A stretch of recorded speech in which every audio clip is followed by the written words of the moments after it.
guess it's time to explain what this is. So, here we are. This is my first training session of, well, what I would like to do in my life, you know, casting. So this is a training session put on to Twitch that I did live, of course, because it's Twitch. So that was for LCS 2014 EU week 9 day 1, because this is what I'm looking at right now myself.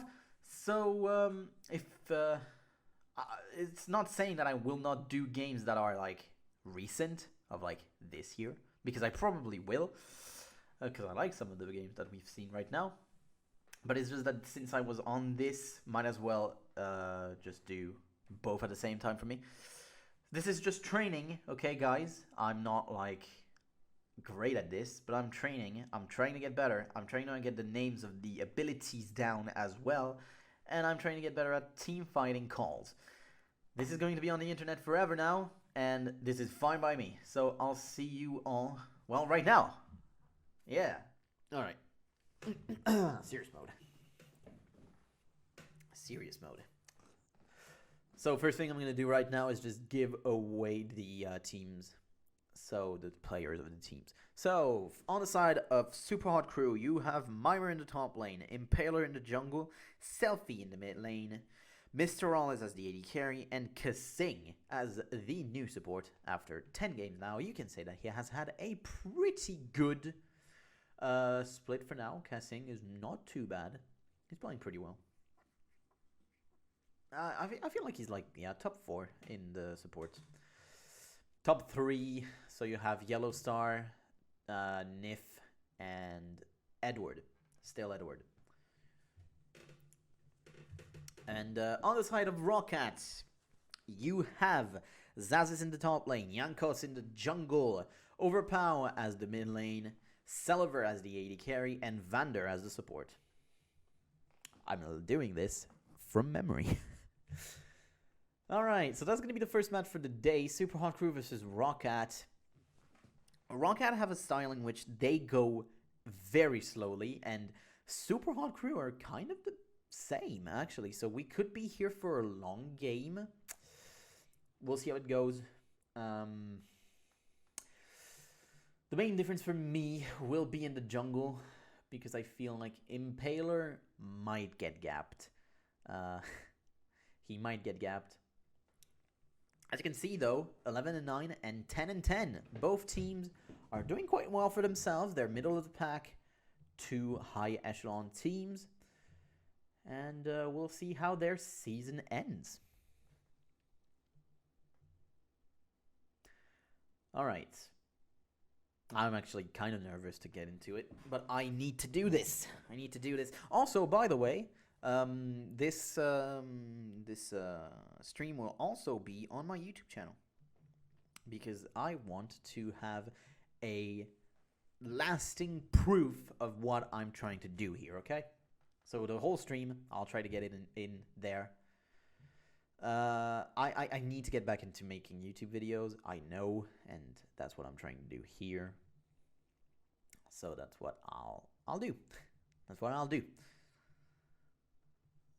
If this can get me back to being to going back to YouTube, that would be nice. All right. So they're talking all about the players to watch and shit like that. Whatever. I mean, if I have players to watch, yes, I would choose Tabs too. I would choose Froggen, because I don't feel like he has the best decision making sometimes right now. Reckless. Oh, Broken Shard is the new jungle for Copenhagen. Okay. Sure, why not? Wasn't he at Complexity? I think he was.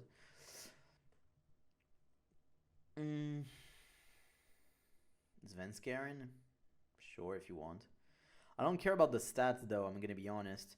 They're a good metric to, like, gauge power of someone, but they're not fucking foolproof.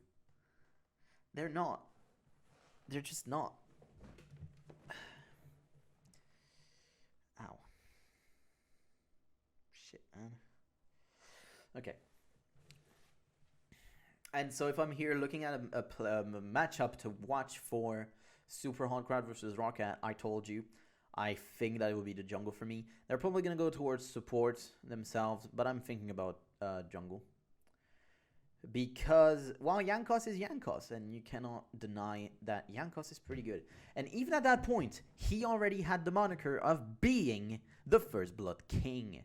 Dude has 10 First Blood under his belt in 20 games, which is quite impressive on a single player. And as well, the jungler. So that's quite good for him. And yeah, we'll see how if he can get an 11th right now in this game. I'll try to do both in English and in French, by the way. The thing is, I don't know any of the abilities' names in French, because I'm only playing the game in English now. So yeah. I won't say that I know all of them in English as well, but I know a fair bit of them. And I have done a list, and I've improved on that list. Well, I mean, sometimes the thing is that they're not reworked, so... Actually, at that point, like, things like Evelyn, I won't have the name of the ulti, because it's not Last Caress. Agony's Embrace, is that the name of the ulti? I think it is. I think it's Agony's Embrace at that point, but I'm not sure. Same thing. Her W is so useless. It's crazy. Oh, man. But okay. We're soon getting into the champion select, and this is when things are going to get interesting. There are a few ways that Super Hot Crew can open their champion select. Of course, remember at that point you only had 3 bans and no more bans than after. So you just have bans and then all picks, no second ban phase at that point. And here you go, they're talking about Kissing. 381 KDA in 10 games, sure, good. But what you want to look at is the number of assists. He's a support. I do not care about metrics like deaths and fucking kills. You're a support. What you care about is vision control and kill participation and assist. Of course, they're talking about very inconsequential things like Rockat's Drake control, which, sure, it's not the greatest, but it doesn't matter. Seriously, it doesn't matter. Now, what matters is their full objective control. I do get, okay, 15 out of 36 dragons. Oh, no. But that might be just because, they're not looking at... oh, that's a photo for Jankos, by the way. That head tilt, though. It looks like him in 2021 playing with G2 players. Just a head tilt. Sorry. I gotta get it back into 2014 mind. So apparently it was MVP. So good for him, I guess. So is it gonna be onto the junglers just because of that fact? Maybe it might. God, the old interface. I didn't even play at that point with that interface. What was I talking about? Shit, what was I talking about? I forgot my train of thought. Oh no, I forgot my train of thought.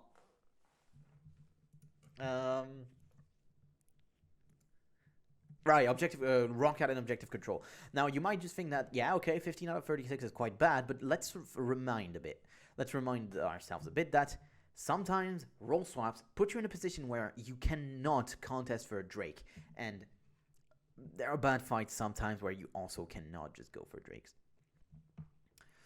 We'll see how this game will go. I do give an edge over to the Super Hot Crew, as I said. I feel like their team is better overall. Mr. Rawes has not been as good as last split. He is solid as an AD carry. Celiver is the clear weak point of Rocket, though. The second one being Xaxis. I won't say Overpower. Overpower is playing quite well, actually, for himself. Having control of the mid lane. Sure, he has been the recipient of the 2 CS first to 300 CS records back then in 2014 at like a 21:51, I think was the record. Whatever, it doesn't matter. Here you go, head to head. There you go. I didn't need that to do with myself. Haha. All right.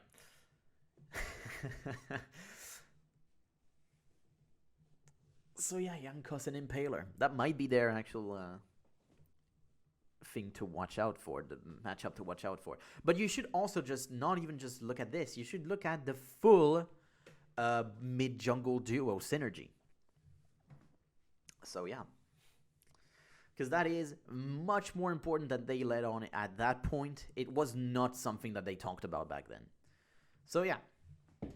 It is something that I do like to see right now, and even if they're not talking about it, you can see that in a lot of cases, it's something that matters in game. Alright. As I said, though, I do not remember the result of this one. I remember the result of Fnatic Copenhagen Wolves, of course, because that's one hell of a game. But, yeah, that's the only one, really. The other three, I don't know. I think Alliance wins, but I'm not even sure of that. Anyway. Alright, we're going straight into Champ Select. Here we go. First ban, Lee Sin, immediately taking away one of the main first picks in the game right now. Yeah, he's first picked a lot of times. The Yasuo against Selfie makes sense. He is an avid Yasuo player. Fizz ban, yeah, a Kassadin ban. So the Fizz ban is a respect ban, but also a lot of players at that point really seem to like the champion a lot. Now we'll see, does Twisted Fate go through? And for now, right now, you have still Elise and Evelyn that are still in the game, so that might be an avenue where they might look into. But if both are still up, I would give the priority over to Twisted Fate. Okay, Graga's ban, so that's taking away one of the flex picks. I feel like all three players of Rocket could play that one. Overpower did play it once already, so it's Twisted Fate that is taken away, so we'll see. Will the priority be on a jungler? Or maybe it's going to be given to Lucian. Or Braum, I don't know, something like that. But we should see an Elise here come out. Unfortunately, I'm going to say, but whatever. There are a few things that they can go towards. Maybe even just completely disregarding everything and just taking, well, a Lulu or an Orianna. They could still do that. Lulu, it might be a Lulu just because of the flex pick power that it still has, going towards top or mid. It's going to be given over to Lucian, apparently. Lucian first pick, so Mr. Alles now has some things to do. Really, though, Lucian is like, it's a normal first pick. I won't say much about that one. It makes sense. On the side of Roccat, what can you respond with? I would keep bot lane still out of here. You wouldn't want to take that yet, I would feel. Maybe you do if you want to hide one of your solo laners for the second phase, but that might not work because they just take support and jungle on the second rotation, and one of your solo lanes is still forced into a blind position, and that won't do much. But right now, well, it depends. It depends what you would want to pick, but I think still that Lulu is one of the strong picks. Lulu Evelyn would have been better than Braum Evelyn, but that's fine too, denying the Braum Lucian lane, which is just a no-no. And the Evelyn is just one of the strong junglers, as I said. There's 3 main junglers right now, and Evelyn is part of that. Braum is just an all-around good support, probably still one of the best, even after multiple nerfs. On the other side, we see an Orianna fucking lock in immediately. So that was a thing. Now, Orianna, it's good. It's a good pick. I don't know, man. I prefer having a Lulu on top of an Orianna. It's better. It's a flex pick that you could do. And it does the same thing. The clear is even better for Lulu. And you're a utility champion. You're not looking into doing too much. So now you have a ball delivery system, though, with the Shyvana, so we'll see if they can coordinate enough to do that. But for now, strong solo lanes. You might be looking for a lane swap. It depends. Maybe they take Caitlyn here, and then Super Hot Crew 100% looking for a lane swap, or Rocket pick more towards a Corki, maybe. And in that case, that might be a 2v2 lane. Now look at that Corki. Good to know that I actually do know the meta right now, actually, in this game. In 4-11. So Corki's played bot lane at that point. So they still have the jungle pick for Super Hot Crew that they didn't let see. But now we have mid lane, so you could just pick it right now yourself, and Lulu would be fine. Lulu would be fine. Although you might be looking for someone to get into the middle. Aatrox could work with a Lulu. Aatrox could work with a Lulu, because you just jump in with your Dark Flight, and then, yeah. Alright. Also, Aatrox does win against Shyvana come late game, and early game with the sustain that he has thanks to Blood Price and Bloodthirst, he will not fall behind too far.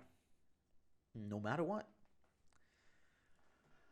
The Corki is a good all-rounder pick. He is very strong with his passive, giving him 10% extra bonus true damage, which is actually quite massive. And, well, right now what you're looking for is actually... yeah, I mean, Lulu on the side of Rocket would be nice. Might just be a Syndra, though. And that one... not liking it. Of course, Super Hot Crew, no real, like... It was always going to be the Elise in the jungle, because the trio was still up.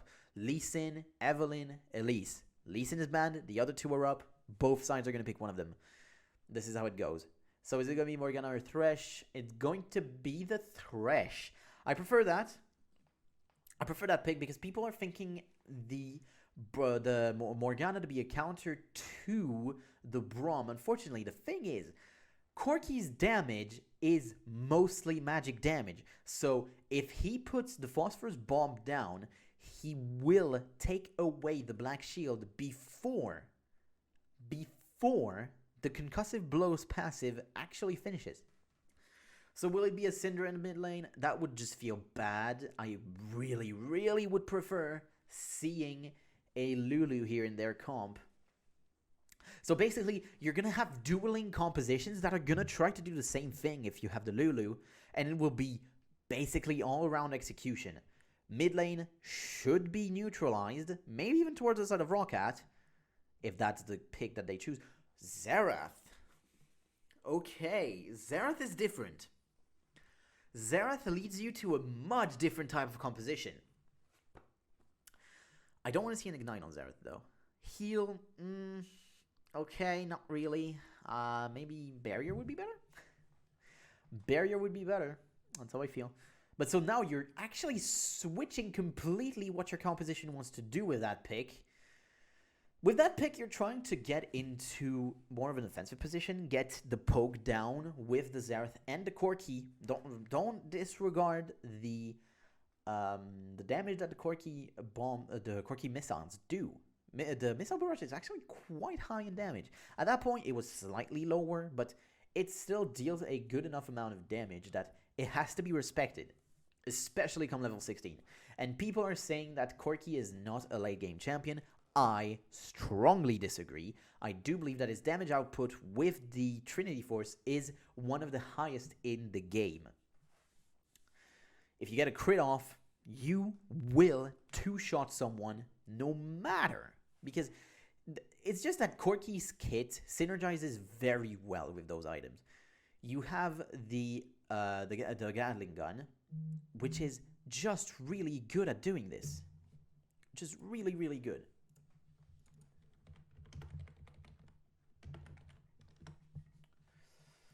Alright, so who would I give the edge in terms of composition? I feel like Super Hot Crew's composition is more akin to something that you would see in 4.9 or even 4.8. It's not really evolved. It's not something that you like to see. Itemization has changed, though, so I'm going to be looking at that. And, yeah. Mr. Wallace, you need to win early on with Lucian right now if you really want to do something. The Blade of the Ruined King Yomu's Ghost Blade combo is very good, very deadly, but you have to be ahead. That's number one. And you have to be stronger than your opponent, so be ahead. All right, we're in game now. Super Rock Pro looking to get their defensive positioning in, whereas Rocket are looking maybe for an invade, getting a few wards in if they can. Okay, so Kasing is standing to the side. That might be a bit bad for him right now in this position.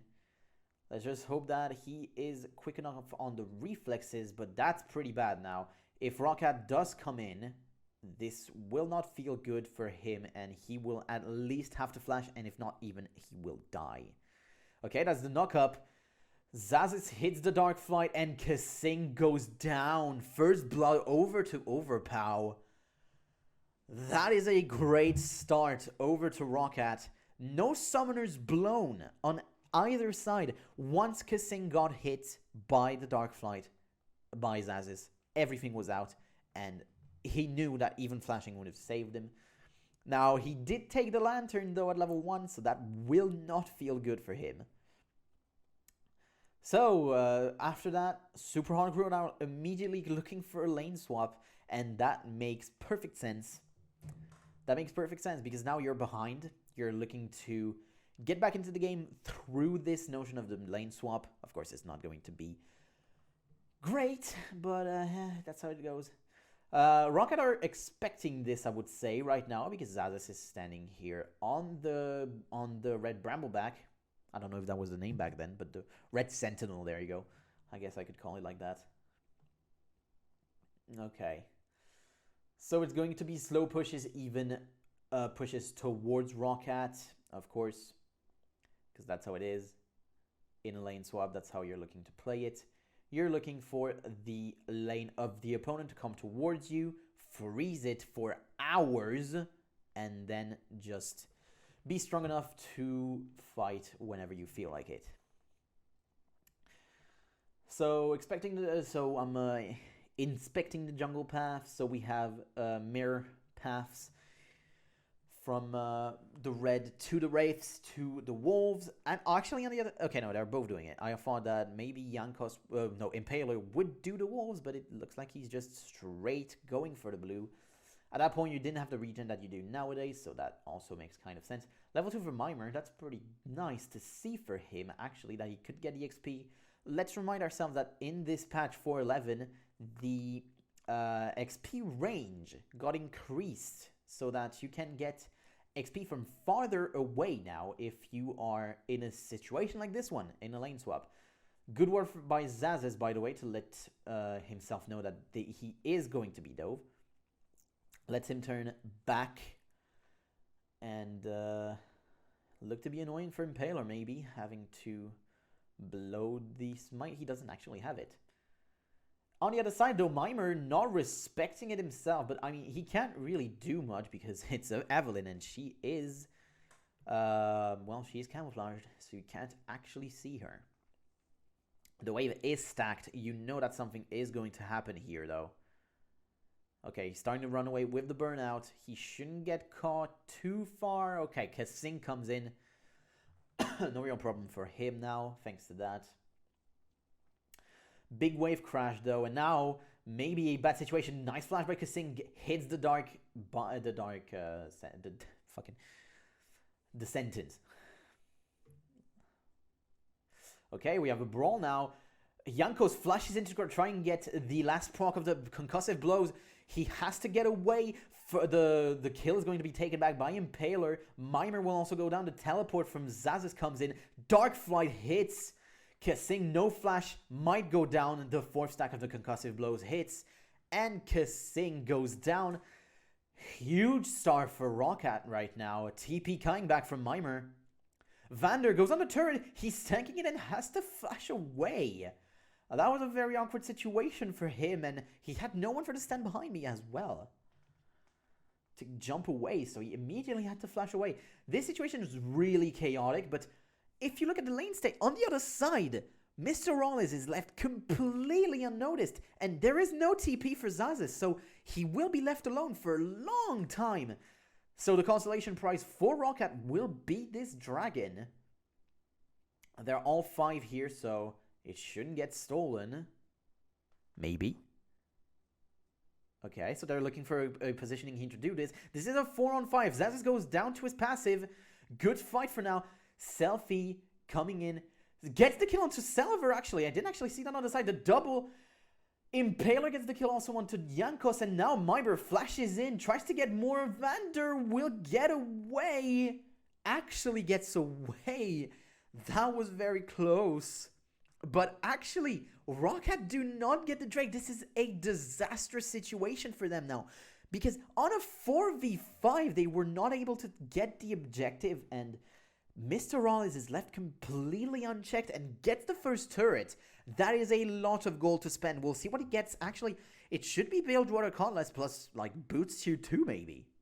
We'll see what he comes back with. It's a BF sword. Oh. He goes for the Infinity Edge build, apparently. He will go for the Infinity Edge build. He doesn't have as much money as I would have expected. With 20 CS lead and everything, I would have expected a bit more. But again, he hasn't participated in the kill. And this is a bloody game, by the way, for now. This is not something I expected after a lane swap, but the dive attempt bot side led to a lot of fighting. And Super Hot Crew come out on top with all of this because they get the turret, they don't let Roccat get the objective, and Rales is now ready to fight against the Corki. And he should be willing to fight now. I do feel like he should be. BF Sword is the strongest item at 1400 gold. 1500 I think it was actually back then. But still, it's one of the strongest tier 1 items that you could get. Overpower against Selfie in the mid lane, it's fine. Not much is going on. Same for the top lane now. They're just going to duke it out and farm until they're 6 and their TP comes back up. Because that's how it goes. And so now Super Hot Crew with the bot prio and the mid prio are looking to get this Drake, and it is going to be easily taken down. Impaler falls a bit low, but that's fine. That won't be a problem. The Drake does fall, and now maybe a bad situation for Roccat. They do get away. The stand behind me from Vander gets him away from a bad situation. Lots of camps are up for Impaler to do. We'll see if he can. Raptors are like 1 minute respawn time also, so it's kind of hard to full clear. 17 first bloods. You see, Roccat are the team with the most first bloods in the game, but they don't win often off the back of that. And with how it goes right now, I do feel like this game is also quite hard to win now. I'm saying this because Mr. Rollins is far ahead. He's a level ahead right now also onto Selver, because he has had all the time in the world that he wanted to free farm and get the levels. He's 20 CS ahead right now and doing quite well, quite good for himself. On the other side, you have a spectral aspect of the Spectral Wraith, I think. No, it's not Spectral Wraith. No, it is Spectral Wraith, I think. For Impaler, the items are quite low, of course, for the top laners because they don't get resources. The top laners do not get the resources that they would want in the game because of the lane swap. So they're going to be low in items for the entirety of the game because they could not farm for the first 7 minutes. So the Bilgewater Cutlasses for both of them are going to be delayed. Quite heavily delayed as well. And I'm actually surprised that Mr. Rollins goes for the Infinity Edge build in this game. Because you're not going to be in a good position if this game goes late anyway. So why would you look for the Infinity Edge, which is a more late game oriented item? I don't know, it doesn't really make much sense to me. Okay, so we have a clash here. Both junglers are on the top side. Mimer's pushing in, trying to get himself as juicy as possible. The Darkfly will hit. Mimer goes into the knock-up, but he goes away with the Ascension. I don't remember what it is, the name exactly. Flight? I don't remember the name of the ultimate of Shyvana. Oh, good hook by Kasing.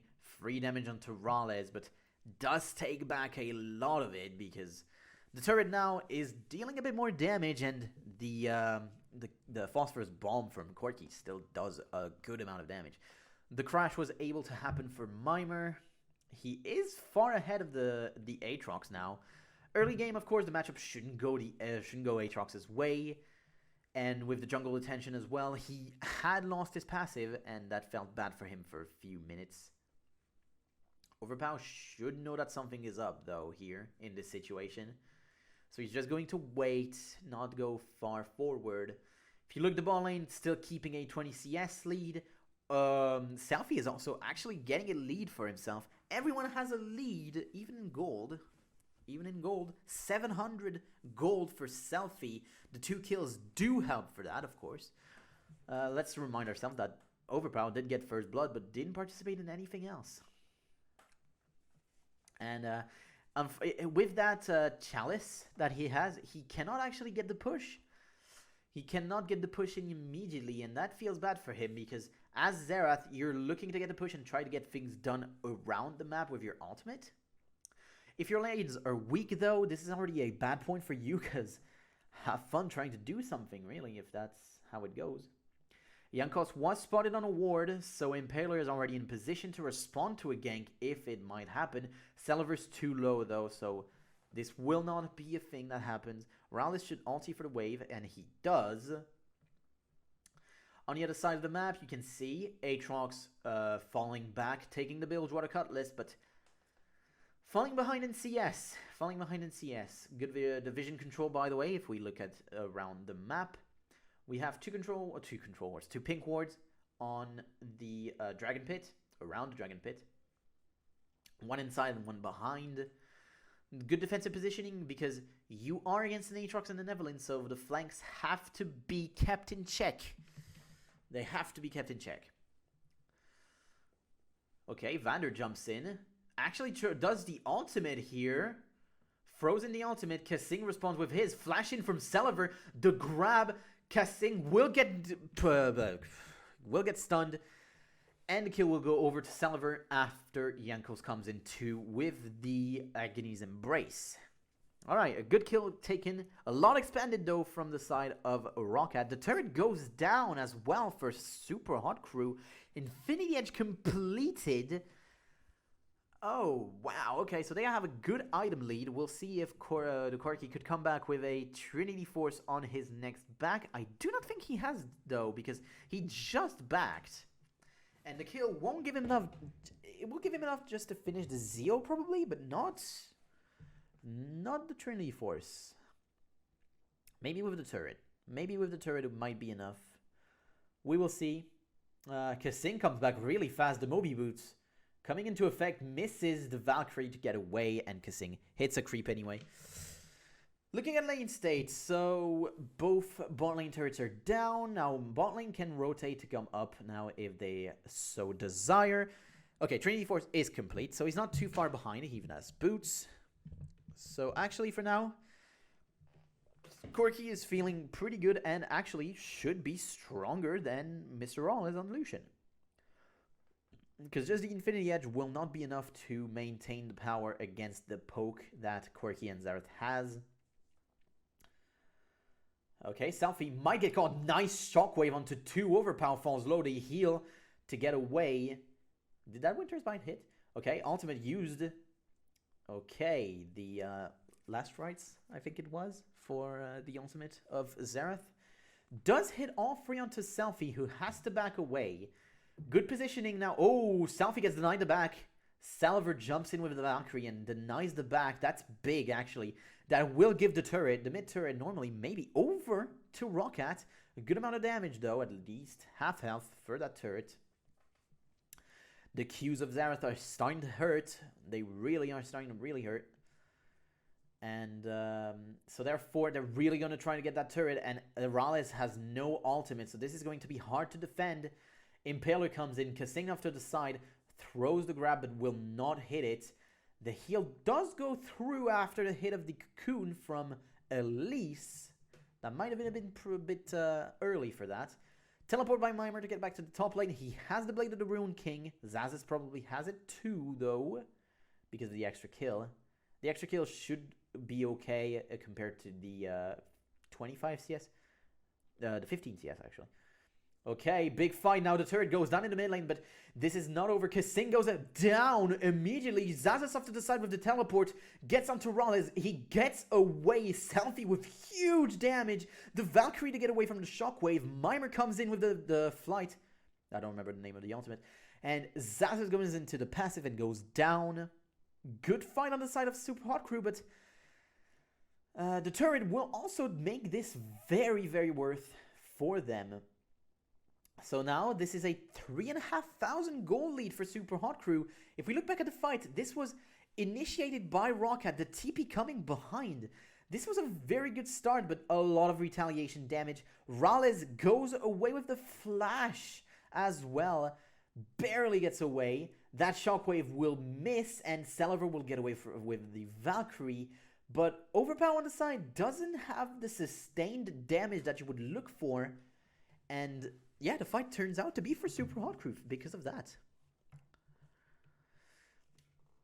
Alright, off to the side. We still don't actually have the Blade of the Ruined King for Zazas. So this does mean that there is an advantage in the side lane for Mimer. Although, as I said before, Blood Price and Bloodthirst, that's the W of Aatrox back then, will cost not to have too much of an issue in sustain for the Aatrox. He should be fine, but it's just that he's missing a bit of attack speed. So we'll see how it goes on his side. Now, on the other builds, we have similar builds for both AD carries. That's a 40 CS lead, by the way, for Mr. Rollis, who is dominating in this matchup. Something that a matchup that we've already seen before, and that has turned out to be for the Corki, but not this time, because the Corki Braum lane does well when the opponent is playing a bit too far forward, and that was against Gambit that we've seen this matchup. And so they are bound to play forward. Gambit plays aggressively, and they play for the lane. That's a good shockwave. Hits onto Overpower and Celever. Overpower will go down because his flash was already down. I don't know when he used it, but that wasn't too far from then. And that will lead to maybe an opening on the mid turret. They could try for a dive with Mimer, although there is no shockwave. So they are just going to jump into this turret and take it down to half health immediately. Good damage onto Jankos with that attack dissonance. Vander takes a huge chunk even with the Unbreakable. Still takes a huge amount of damage. Now you have to look at Selfie because he is having a really good time right now. 303, looking for his Rabadons actually as a second item. We'll get into it, but not immediately. And let's look a bit. So 18 minutes in the game. That's a 4,500 gold lead. 3 turrets to 1. 2 Drakes on the side of Super Hot Crew. They are in control. And in terms of items, they're not doing too bad as well. Overpower did finish his second item because he went towards a Void Staff. And he will have more immediate power compared to Selfie, but Selfie with his Shockwave will always be scarier than Overpower if he cannot stay in range. Overpower has to stay farther back than what he already did here. Else, yeah, he would die again, just as he did the last fight against Selfie here. Because that's the thing, they're trying to do a bit of a blitz on the side of Super Hot Crew.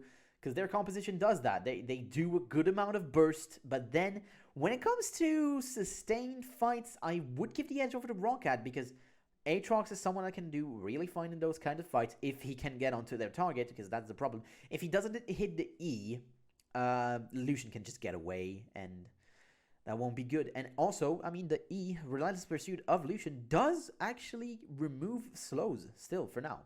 This is the last patch it does, but it does do that. So that might be a deciding factor into this matchup. Big crit damage though for Rales, you can see that. That was 361 on the creeps. He doesn't push that farther. He has almost a 50 CS lead. With that wave that is coming through, that's more going to be like a 40 CS lead. But now we're at 20 minutes. Drake is spawning. Will Rocket look to fight for it? I do not think so, because there is a TP disadvantage right now.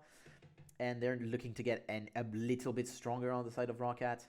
The main difference between the both mid laners also, by the way, between Selfie and Overpower, right now that's the boots. Because the Sorcerer's Shoes for Selfie will give him much higher burst. Because yes, 40% penetration, great. But you don't have the 18 magic pen as well, given from the boots. So, if we look a bit at the vision, so everything is put towards bot lane for Super Hard Crew because they wanted the Drake control. They don't have to look for a Baron. Selfie did not spot Jankos though. He has a good flank right now. But this is going to be a hard position to get into. Ultimate used, Agony's Embrace fused by Jankos. Selfie will have to flash away. No, he doesn't, because Sing with a good lantern takes him out of there. I think that if Jankos would have stayed, maybe that could have been a flash though, because yeah, if you have someone that puts pressure onto you, this is a position where he has to really do something. That was TP used by Azazis as well. Mimer did not use his, so now Super Hard Crew are playing with a TP advantage for about 4 minutes. The Cocoon hits onto Azazis. The turret will go down. Better positioning right here. Better positioning, and the wave was coming in, and they don't have the best wave clear if Overpower doesn't have a blue buff. So that's something that they're also probably trying to deny from him. And they probably did. They probably did. Alright, so now we're in a bit of a stalemate because Rocket doesn't want to fight and Super Hard Crew are looking to get a little bit stronger because they know that they're ahead. See, look at that. That blue buff is here right now. Impaler will steal that one away, and Xerath is a very unhappy boy. He needs the extra CDR, he needs the extra AP, he needs the extra mana regen. But he will have none of these. Rollins picks up the red buff. Mimer and Zazas are just exchanging waves, not actually freezing or anything. LS will be unhappy with that one. And we have the Rabadon onto Selfie, and now he is the scariest on the Rift without question. 2.5 items, level 13 on him as well. Against the 2 items of Overpower, which are already weaker than his 2. So having that extra blasting one in there as well will make it even better for Selfie. Level 14 now. He's very close to having that level 16, and at that point, Shockwave combo will destroy Xerath. I mean, almost everyone, actually. Impaler takes a good amount of damage. Actually, will go into the repel. Will he fall into the Raptors? No, he will go back to exactly the same position, and Kasing will save him with the Lantern. Has to flash, though. So this is a good catch on the side of Rocket. They didn't even expand anything. No summoners, nothing. So that is a good one for them. The grab will hit. Kasing will follow. The Shockwave. That was a nice combo. Jankos was still alive thanks to 2 shields. The shield of his ultimate and the shield of the face of the mountain. And now Kasing is out of position. Can he survive? Phosphorus Bomb hits the rocket. The missile barrage will connect. But this is not over. Mimer just decimates Selfie. Decimates Celiver. He didn't even flash. Selfie flashes in, gets the attack dissonance onto Vander as well. Flash out from Overpow. And that is going to be a Baron for Super Hard Crew. Decisive play on the side of Selfie. Flashes in for the Braum. Gets the kill onto Celiver as well. And no one can jump in now. No one can get in for that Baron. They're going to be too far away. Overpow did try to steal it with the ultimate, but he was slightly late, unfortunately for him. So, Super Hard Crew in commanding position now. This is a lead that you like to see if you are a Super Hard Crew fan at that point in 2014. And it all starts from that, really. It all starts from that good hook, the Shockwave. Yanko somehow stays alive thanks to Agony's Embrace and Face of the Mountain. Face of the Mountain gave a shield back then. That was a very, very good passive. And look at that. The auto comes through and the missile barrage, but Mimer jumps in. Celiver gets decimated from the attack dissonance. And then just this chase power of Selfie with that flash gets the extra kill, gets a double kill. And 3 items on him. He is strong. Alacrity boots as well to chase, as I said, the chase power. Because if this team does something well, it's that. It's really that chase. So we have 2 items for Mr. Rallis as well, the static shiv to help with the wave clear, and also just the extra damage. That's always nice to see. Okay, Rallis is a bit taken apart by Celiver and Yankos, but they will not jump on them. Oh, that is a bad position for both of them. They have to back. They have to back, else they're going to lose another turret here. Zaz is moving in from the mid lane. Mimer keeps it going in the top lane. No TP yet for Zazis. But Mimer, of course, used his, but that's not going to be a problem. If Zazis shows up, they know that this is a 4-on-4 in the other side of the map, so there's no problem. There's no real problem. And look at that, free damage on that turret. That's over half HP. That's like 3/4 of the health. Will Mimer have to use the ultimate? Yes, he will. Zazis jumps in, misses the Dark Flight, and will go away. Now all of Super Hot Crew showed up. This is going to be an attempt at a redive. Mimer gets in. The cocoon hits onto Zazis. Ultimate used by Overpow.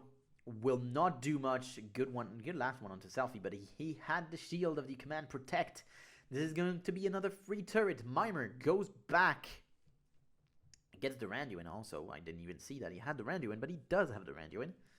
Locket of the Iron Solari for Impaler. Face of the Mountain for both supports. Yeah, the only one that you don't see going Face of the Mountain on Thresh is Yellow Star, who goes with the Ancient Coin. So it's the Shiralia effect, basically. It's a Shiralia, but Yankos doesn't finish the ward. That's kind of weird. And this is just going to be another free Drake. The situation has gone pretty dire on the side of Roccat, but if they don't lose their last defensive line, there's still an opportunity for them to get back into this. When I talk about last defensive line is the inhib turrets. Impaler gets in, gets the cocoon on. A huge shockwave onto 2 from Selfie. Yankos goes very low, gets hit by the cocoon, and that's going to be him dead. No, flash away. Heal used by Overpow. And Yankos gets away, but this now is going to probably mean a free turret. Mimer gets in, tanks it with the Command Protect. Doesn't deal enough damage to the turret to really threaten him. Zazis continues to split push, but I don't think he's going to get the first turret before a while. Yeah, it's still going to be like a wave. And on the other side, Super Hot Crew go away. They've taken all the outer turrets, and they feel pretty good. They feel pretty good off of the back of that. 503, 12,000. That's a huge mid lane gap. That's 4,000 gold. Selfie has over 50% more gold than his opponent in Overpow. His shockwaves have also been really, really impactful, and now he's level 16. So it's even going to be worse. Will Yankos take out that ward? Apparently he will, but that took a while to notice. I like how Rallis has not done really much. He's looking for a BT right now, by the way. But he has been on defensive duty. He hasn't been, because Selfie is so far ahead that he can win team fights by himself. But Rallis has been here as a secondary guy just to deal the damage. So yeah, it's good. He's not doing bad. Now, Kassing did die 5 times, but that's fine. He has the vision control. He has given a lot of vision over to Super Hot Crew. And now I think that Super Hot Crew should be looking for changing their ward line over to the top side of the jungle to get that second Baron and end this game off the back of that. So, because Roccat have to face you, have to go in for you and just try and get the fight in. If they don't, well, they're just going to lose. So they have to do it, because Selfie is just so far ahead that if he wants, he could just initiate a dive, and that would be it. With Mimer, just the ball delivery system with Mimer, that's just going to be it. The game will end just off the back of that. Very good hit of the E of Xerath. I need to look at all these abilities. I'm sorry, I don't know all of them. I know some of them here, okay, but I don't know all of them. Basically, I don't know anything about Xerath, but that's fine. So, Lane will get in, will push. Rallis gets a few autos in. Won't get much done, though. Nice shockwave once again onto Overpow and Celiver, the 2 main targets that you want to hit. And now that is going to be much more damage onto that turret. The teleport from Mimer to keep the... Whoa, that's a big engage from Agony's Embrace, but that will lead just to Zaz is going down to his passive, and actually... Oh, that was a bad flash, going back down. Selfie level 17. Look at that damage on the attack dissonance. Wow. On the command attack and command dissonance. That was huge damage. Mimer gets in. Will take the mid lane, but that was an attempt at a re-engage from Rocket that turned sour. That was not really a great choice from the side of Jankos and Zazis, because both Overpower and Celever were just taken away already immediately. They were taken out of that fight. So Impaler gets chased down by his Celever, but he shouldn't have what it takes to chase on. Oh, the flash on the cocoon. Celever doesn't flash over it and flashes in the cocoon. Jankos looking to get onto Impaler's face, but will he do it again? Yeah, Impaler once again. In a bad position, will actually get taken down. Cocoon and Dual Lantern. Once again, Impaler gets away. Jankos is just not in a good position here to really get the kill. If he doesn't dodge the cocoon, that would have never happened. That would never happen. Okay, we see an elixir from the Xerath just to try and get that wave clear going. But now, both sides posturing towards that Baron. As I said, Rocket have to face you for this one. Overpower is 3 levels down onto Selfie. This is a huge gap. Same, 2 level gap for Mimer too. Solo lanes are really, really getting there and having a good time. That's 70 CS difference for Selfie as well. Having a really good game, Selfie. That is a statement game for Selfie. Alright, they're starting it. Super Hot Crew starting the Baron. Rawcat have to respond to that one. They are, oh my god, what a great grab. He was actually seen on vision, but Jankos goes down. This is huge, and that will just lead to another Baron, and Rocket cannot do anything against it. They're just going to have to try blind with the ultimate. And now they're just going to wait it out. They're just going to wait out the ultimate. And actually, he only threw in one shot and got away. I think that Selfie was threatening his position. If we look, though, bot lane, huge wave pushing. Someone will have to back to get that one. If you really want to.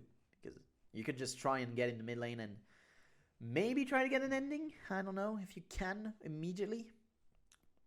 And this game looks doomed, though, for Rocket now.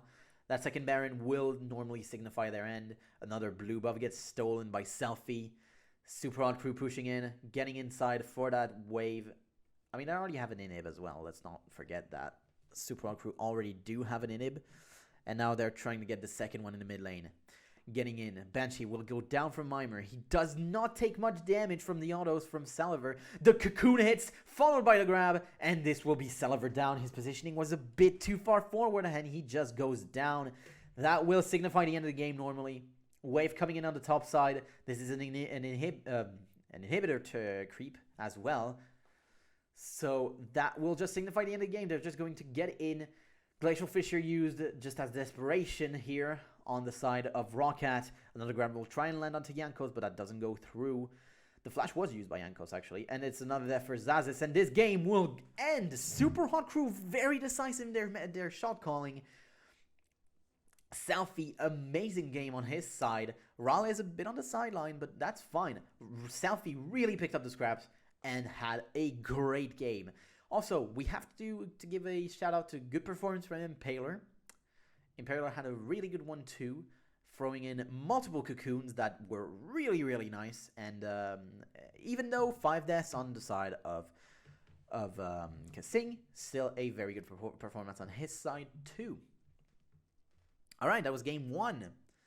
That was game 1, ladies and gentlemen. That was Super Hot Crew versus Rawcat. Second game is... I want to look at the scores. Second game is Gambit Alliance. Alright, Gambit Alliance. I know the score of that one, unfortunately. Gambit versus Alliance. There we go. So that's going to be the second game. Alright, no, seriously, that was a very good performance on the side of Super Hot Crew. And really, though, contrasted to, like, last year for them, you know, if you look at last split, sorry, for the side of the Super Hot Crew, really are doing quite well for themselves, and that might just be down to the coaching. And I will say it, LS has changed this team. Last Shadow back then, he really did change this team. And just to tell you, he still talks to Selfie, right? He still was in talk with Selfie a few months ago, if I remember. So, yeah. All right, so now we're going into the second game. This is going to be Gambit versus Alliance. Gambit versus Alliance. I'm just going to... Wait, what the fuck happened? Oh my. Galatasaray are 2-0 up against Big. What? Really? Huh.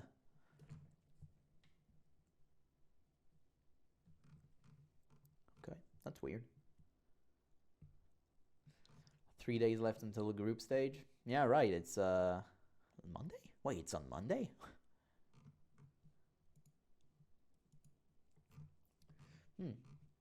That's weird.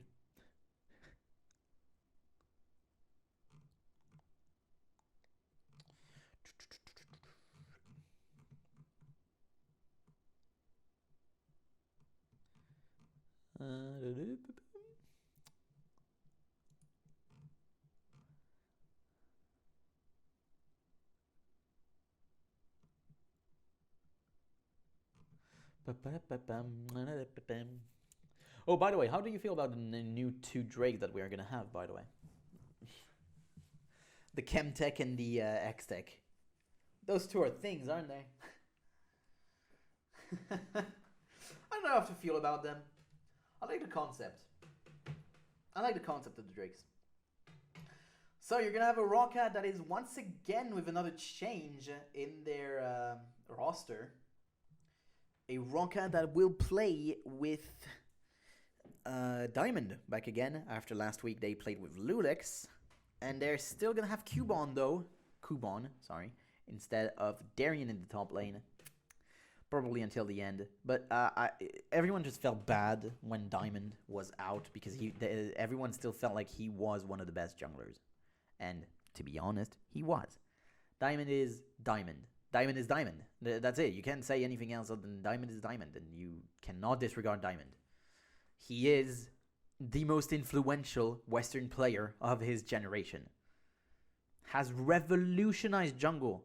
You cannot disregard that. He revolutionized jungle. Alright. I'm not going to take a break, by the way. I'm going to go into the second game straight. That was like 33 minutes. That was quite long, but that wasn't like too long. I can take that. By the way, I will have to re-go through the games myself just to get the stats in, because I didn't do that. I like it. It's funny, though. And as I said, though, this is all going to go onto my YouTube channel as well, because I want to see if I can improve through the games. I do hear a few things that I'm doing wrong, of course. Team fights, I am, as I would have expected, I am not really there when it comes to team fights. I'm not doing too hard when it comes to team fights. Also, I could totally do just the play-ins right now, because there's the play-ins knockout stage that is going on right now, but instead I'm on to fucking 2014. I'm in summer 2014 for some reason. So I'm going to let it go through 2 times until we are at the team presentations. So yeah.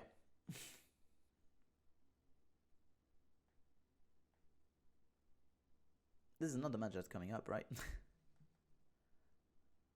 No, it's the Gambit Alliance. There you go. It's the one that's next. Good. Goody. Yes.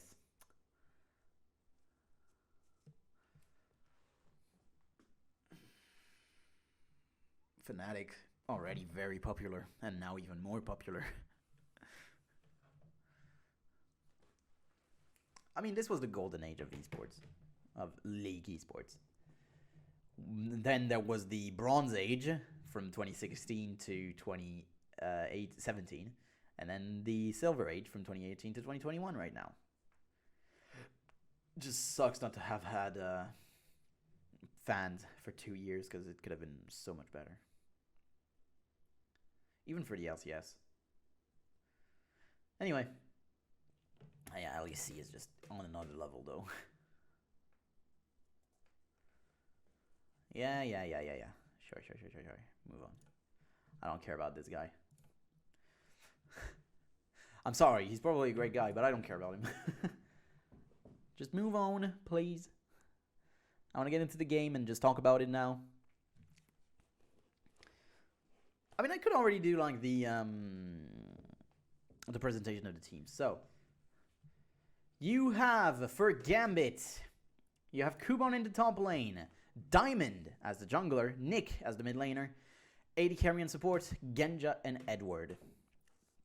On the side of Alliance, Wicked in the top lane, Shook in the jungle, Froggen in the mid lane, Tabs as the AD carry, and Nif as the support.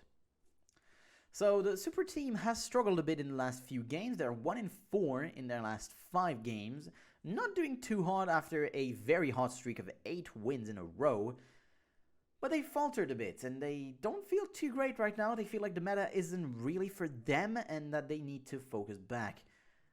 They're probably going to be getting back in shape in time for playoffs, of course, because they are pretty much locked in them. Anyway, no matter what, even if they drop more games, they're still going to be first, or at least in the top 4. So yeah.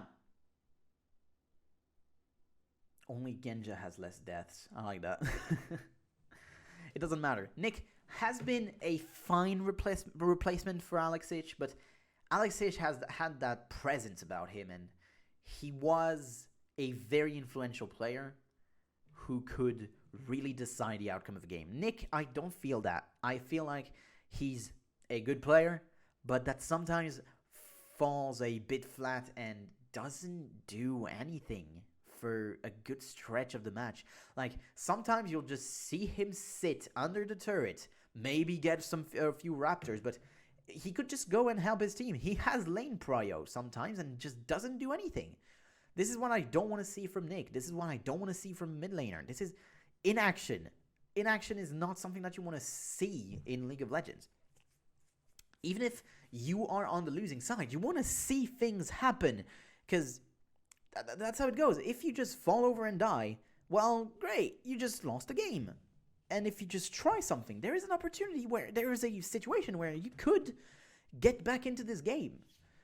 Now, would it happen? Well, it depends. It depends, but you wouldn't know if you don't try. And sometimes Nick doesn't try. And something that you can give over to the bot lane of Gambit is that they do try. They try a lot. Edward and Genja are a duo that try a lot of things in the bot lane. And sometimes, because of it, they're actually getting the priority in lane when they shouldn't. Something that we also saw from Darien. He was the one that was trying to really get the push. Was he doing something with that push? No. And that's why I feel like he was benched. Because if it was just because of his deaths, that would feel wrong. That would feel really wrong, because he has been with Gambit for 2 years now. 2.5 years since Moscow 5. So if it's just that feels a bit odd. But yeah, on the side of Alliance, well, as they pointed out, Tabs hasn't been doing too hard, but I also want to get in question the decision making of Froggen. Basically, what I saw was him going on a Braum with the last breath of Yasuo, and only the Braum. The fight before that, he put everything onto the carries of Gragas and Lucian. And that fight was won, and they got a Baron off the back of it. But then the next fight, he just goes onto the Braum and loses them the game. Last Breath is one of the most influential ultimate when you can use it correctly. Because the 50% reduction on armor as well, that is huge. And the Alliance needed that because on the side of Alliance, they were an all-AD team last game. That's also one of the things I do criticize about them. Their champ select, they feel a bit flat sometimes because they are one-dimensional, I feel, and they don't do much other than going through bot lane. Everything is put for getting bot lane ahead, and if not, their plans like maybe mid lane, maybe, but Froggen is self-sufficient. He does not need help. He is self-sufficient. All right, we're going to into Champion Select. First two bans, Twisted Fate and Kassadin. Expect these to be banned every game. Okay, Fizz next ban, Evelyn. So we have one of the three in the trio taken away. Now, if I'm Gambit, I would try to get off one of the other two. There you go, that's Lee Sin. Will Alliance get off the Elise as well? And let open a lot of other stuff? We'll see what happens. But this is interesting. This is already an interesting ban phase because Gambit with that Lee Sin ban forces Alliance to choose. Do they let the Elise go through or do they ban it? And the Elise will be taken away. So this is going to mean two other junglers. We have seen Rengar sometimes. We have seen Skarner by Diamond too, but we'll see how it goes. Kog'Maw is going to be the first pick. That is not something I expected. First pick Kog'Maw. Kog'Maw is abusable as all hell. I'll say it. He is abusable because, yeah, there you go. You pick a Gragas, and you're a bit in a bad position right now because everyone at that level can do an E-Flash. Everyone. And Kog'Maw cannot respond to that. He doesn't have a dash. He doesn't have anything. I would never have picked the ADC at 1. And instead, you just take the Gragas yourself. Because you let that go through, and you should just pick it. But you don't, and now you give to Alliance the Gragas, which is probably the strongest pick that was left available. The strongest pick being the Twisted Fate, and then the Kassadin, by the way, for me. So they will pick Xerath again. That's the second game in a row of Xerath. And, that's interesting. But last game didn't go too well. The thing is, they tried things on the side lanes. He was not involved. Orianna got involved. She got kills, and she got ahead. And at that point, there ain't much you can do if you are the Xerath. You're trying to stay ahead, or even, at least, against the Orianna. But if she falls ahead, if she just runs at you, you're going to have to flash. She's faster than you as well. She had Alacrity boots. On the side of Gambit, are they looking for that Nami? This is a lane that is played in Korea a lot, apparently. Still to this day, maybe? I don't know. Maybe he has gone away with 410. But that is going to be the Nami. Will the Rengar also be picked? That is an interesting one. The Rengar is picked. This is interesting. Because Rengar feels like one of the top picks if you remove the Prio 3. Oh, there you go. That's a good name. The Prio 3. There you go. Rengar, so picked. There you go. Quirky will be picked on the other side. Will it be a Gragas support again? Because Alliance did play it once. They lost the game, but they did play it once already. So maybe it's going to be a Gragas support. So the Nami Kog'Maw is a great lane. It's a lane that shouldn't really lose. I don't know, because early they can. Against the Gragas as well. They really can lose early. Oh my, okay, that is a Riven. Riven is locked. Riven is locked in for Wicked, probably, I will say. That is big. That is really, really big. Is it jungle, actually? What is it going to be? Oh my god, it is jungle. Okay. Jungle Riven. That's an interesting one. I'm going to be honest. That is an interesting one. Will she be fine in the jungle? Yeah, of course. Jungle at that point wasn't that scary, especially if you have the Valor Shield. So you're going to be fine. But, okay. I feel like that's going to throw Gambit for a loop. Is that going to be another Yorick? Yorick has not been successful so far. Only 1 win out of 7 games played, I think, for Yorick. And Syndra, will he also get picked? Well, she also get picked, sorry. Syndra will get... Okay. That feels like a disjointed composition. I'm sorry, this feels very solo queue-esque. This feels kind of solo queue-esque. In the sense where... Well, you're trying to do one thing. That's great. That's great. You're trying to do the one thing. Diamond will probably go tank with his Rengar. Yorick will be... Well, going Bruiser, you know, just the man immune into the other items. And on the other side, the Braum is picked. So that is going to be a winning lane on the side of Alliance. Top lane is also going to be on the side of Alliance. At least it shouldn't lose. It's a Yorick, but it shouldn't lose against the Gragas. Jungle is extremely interesting. That's the first time I see this matchup. And mid lane, Xerath should pick Barrier, by the way. But Xerath should have a fine time against the Syndra. He shouldn't feel too bad. Shouldn't feel too bad. Okay, jungle Riven. How I much prefer Alliance's comp though. Just not even taking into account the junglers. I just prefer it. I just prefer their comp. So there you go. Alright, so we're gonna just jump into this game. So interesting compositions. Some things we've never seen like that Riven. And actually this is a very good 2v2 combo. Riven Xerath. I never really expected that to be good, but that is a long CC time because of the W of Riven too. Really, really long. So we'll see how it goes in the 2v2 in the mid lane. We'll also see if they're gonna initiate a lane swap on the side of Gambit. I don't feel like they're type 2, but they might. I don't know, Gambit and Genja and Edward are not the type to try to look for these. And you would prefer to have the Yorick in a 2v2, in a 1v1 lane against the Gragas. He wouldn't win, but he wouldn't lose normally. And if he does lose, that's Kubon's fault. I'm sorry, but it is Kubon's fault. Alright, we're jumping into this game between Gambit and Alliance. Both compositions a bit on a different side of things. And I feel like maybe Alliance have modernized a bit finally in their composition. Alright, so this looks pretty standard as a start. For both sides is going to be standard start, yeah. They're just going to run into one another and not do anything with that. Fine. That's fine. But speaking more about that bot lane matchup, Kog'Maw struggles the hell early.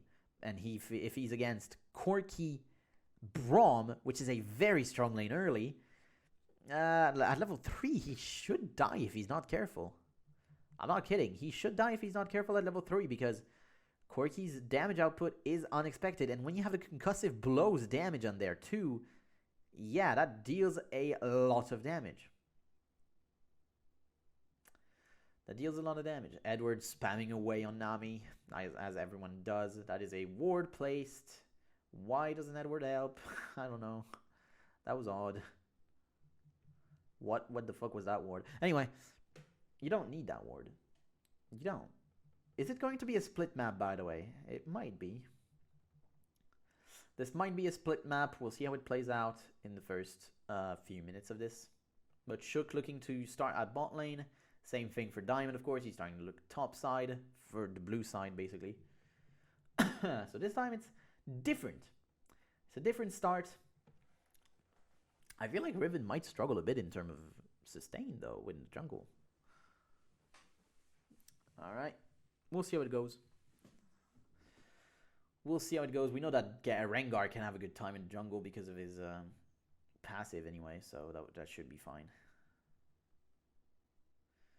Use W already. Why does no one go for the Wraith? Is it not a good camp right now? I don't really know the gold value of the camp, but if they don't do it, there's probably very small in the gold value. Phosphorus bombs thrown out again and again on the side of Tabs just to try and get the few CS. Because for now, of course, when you don't have all spells, Corki struggles. But once you get the Valkyrie and the Gatling gun, Corki should feel a bit better. Should. Oh, miss on the scout of the week, and Nick takes a bunch of damage in comparison to what Froggen took. He missed the Dark Sphere and the scout of the week, which means no damage taken by Froggen. Good CSing on his side also. 12 out of 12 for now, I think, actually. Or maybe 13. So for now, no real advantage gained. Both Junglers are mirroring themselves. They're not doing much. Is he going to get that CS? The cannon is taken. Nicely done for Froggen.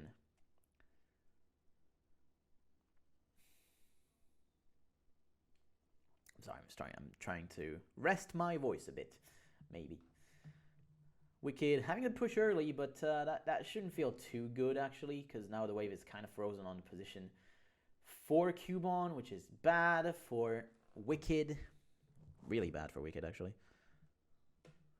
And how Wicked takes a bunch of damage, already having to use both his potions and not feeling too good. Whereas Cubone still has mana regen running from the mana potion. And another pot used. So he's going to be fine. The CS is slightly advantage for Wicked. His mana's starting to feel a bit low. But he should maybe get this pushed towards the turret before the wave comes in. Or maybe Cubone is smart and keeps it where it is, even with his body. Because Wicked can't do much to you right now in this position. Can't really. So Dragon spawned. This time both junglers are to the top side, so they're not looking to do much here. They're really not looking to do much when it comes to the bot side, because right now you're in standard lanes, so no one really has a huge advantage. That was bad. Bad to take that cask, that explosive cask. Look at that, both sides, both junglers are going to meet themselves. Shook should get a disadvantage here against Diamond. He will dash away, use all three, and get away. TP had to be used by Wicked, though. TP had to be used by Wicked. That's just my phone telling me I'm on 15. Oh well. I didn't charge my phone now. Nif. That was that was weird. Between Wicked and Nif. Nikid. What? No, Nif blocked the Void Ooze. Cubone coming back with a tier will be even more oppressive towards Wicked. With the 3 Dorn's Ring, just to try and sustain a bit more with the mana. Diamond spotted in the jungle, in the river, sorry. Shook not spotted on his side, though. He's coming behind. Genja and Edward are really far pushed in. This is going to be bad for them. Nif should just try and jump in right now. Is he seen? No, he's not seen yet. Now he is seen. Now they're in a bad position. Stand behind me. On a creep. The Winter's Bite hits onto Edward. The triple dash. And Shook will get the kill. Donated to him onto Edward. Flash used by Tabs. Flash used by Ignite used by Nif. Wicked got 6 and did a bunch of damage onto Cubone, but that won't be enough to take him out of this lane. The sustain of Yorick will keep him in lane. Scatter the weak hits onto Froggen. This mid lane is not something that you're going to really see much in this game, because this is just Froggen farming away, getting things, and that's going to be it. Top lane, it's just going to be trades and trades of cooldowns and shit like that. Not much. Nothing much is going to happen over there. Just ghouls. Giving CS over to Wicked, actually. Oh, now the Scattered Wick hits, but that won't do anything. The wave is kind of in a bad position. But that's going to be fully reset. The wave is going to be fully reset. And both sides are going to be looking for their blue buff. But yeah, this is what happens with Gambit and their bot lane. They are really far up the lane. And I've done this for the last 2 splits, really. Because before that, in 2013, they were a very respectful bot lane. And they played a bit more behind. They played not really to win the lane like this, like they're doing right now. But it's not like a bad thing. It's different. It's much different. And they have to get better ward coverage behind them if they really want to do that. They had a ward on the river bush, but they didn't have one in the tri-bush. And this is the main thing with Edward. He doesn't really buy that many pink wards. And that leads to some problems, unfortunately. Fortunately, does lead to some problems like the ones you've seen here with his death. and both flashes burned, which means now that the bot lane of Alliance should have priority, or at least shouldn't get pushed back that far, because, well, you're going to respect also the bot lane, or the jungler normally. Oh, they don't have to, for the main reason that the jungler has been seen, so they can just do whatever they want right now for a bit. They even should see him recall here. I don't know if it's in range, but maybe. But now you should know, if you are Gambit, that you have about a wave before Shook goes back here. He even goes back towards top lane. That is odd. Okay, he's starting to go back down. I was like, wait, why is he going to go top? You have two camps on bot side. Okay, he's maybe going towards Raptors because they're just respawning. But if you do that every time, because it's on a minute spawn timer, why? No. Mid lane is neutralized. Still very even in the mid lane. Level 6 are coming in for everyone now. Everyone's 6. So, except Edward. But that's fine. That's not that much of a problem. Well, the wave is nice. Is Diamond going to look for an ultimate? He is. Will they actually get it onto Froggen? The Scatter the Weak needs to hit first. Scatter the Weak needed to hit first, but Diamond had to be the one to go in, and that is what I talk about when I talk about inaction from Nick. He isn't the type that will try to get some... Oh my, that was a weird Winter's Bite. Flashing from Niv, though, gets it back in, gets the Ignite off as well, gets 2 stacks on the Concussive Blows, but that will not be enough, and that will just be a trade of Summoners. 1 heal for both Summons on Niv. So this is a trade that Gambit will take. Also, Ultimate used, well, from both supports, but that's fine. I mean, both ADCs have spammable abilities as their ultimate, so that's a thing. Alright. The lane, well, the state is... Oh, okay, Cubon's gonna get dove now. Wicked is tanking it all, not even taking that much damage. Will take 4 turret shot, but will not go down. That was huge on the side of Alliance, actually, because you needed a pressure point, and that pressure point is now going to be top, without question. Now, this will lead to maybe Gambit getting that Drake, but Alliance are getting into position to try and get in. Wicked will have to TP in. The ward is placed down. Nif will go down with the Unstoppable Force. Oh, huge explosive cast from Wicked. The flash from Nick. Heal from Froggen. Flash in. Hits the E. Scatter the Weak will go and hit, but Wicked with the body slam will get it. And this is actually going to be the Drake for Alliance. Big plays. The Niv goes down, but he plays down that control ward just so that Wicked could TP in the middle of them, and that actually changed the whole fight. The ultimate also from Froggen, really nice. Actually had Diamond flash out of there. Nick should flash that already, by the way, but he didn't. So if you flash that, yeah, not much would happen here. But Edward tried to save him back after, but it won't happen. The stun is really long when you hit full range on the E of Xerath. That's how it is. Why freeze the lane that far, though? I don't understand on the side of Nif. If you want to freeze, get it back a bit more back. Or maybe you just want to re-push it. That's kind of odd. 12 minutes into this game, Gambit are falling behind quite far, actually. That's 2,000 gold down. That's because of the Drake. And also the big kill that they got. And a great CS lead in top lane. But if you disregard the ghouls, that's probably still like a 15 CS lead, probably. But you shouldn't really look at the CS for against the Yorick. Because, yeah. The ghouls count as 1 every time. Every time. Shook was seen. He does put a lot of vision. Has the Moby boots now, so can move around the map without having to use his Q. Without having to use his Q as much.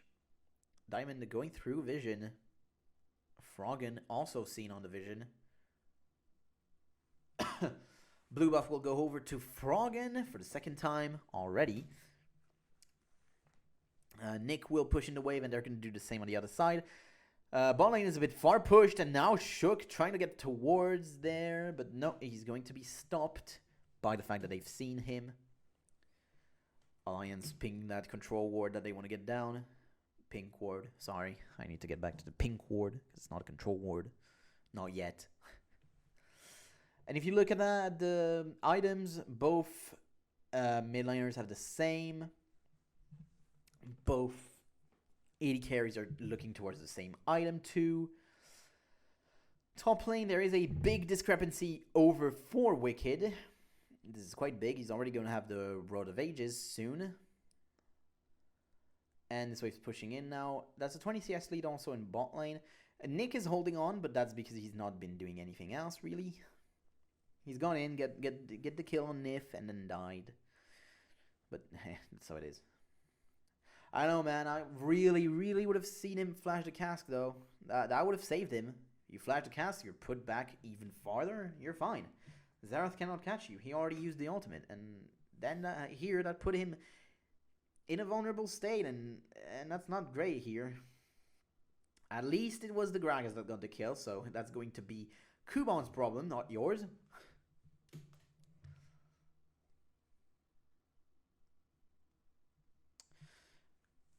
Alright, so if we're looking at... Well, the Feral Flare is going to try and be completed for Diamond. We'll see how that goes. Genja, not level 9 yet, so his W is not max rank.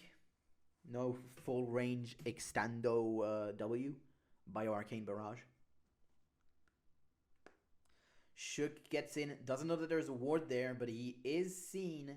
He can still probably catch up to Genja here in this situation, but he just has to stay quiet, Genja, and not do... Oh my god, that's a lot of damage onto Nick. Very, very nice. 1, 2, the third ultimate doesn't hit. That was very close on the side of Xerath. Very, very well done for Froggen. But this will not be enough to get the kill. He's just going to clear the wave immediately and look for something on the side. Going on to Diamond now. Shook also getting in. Oh, Wicked also onto the side, and that is not a good...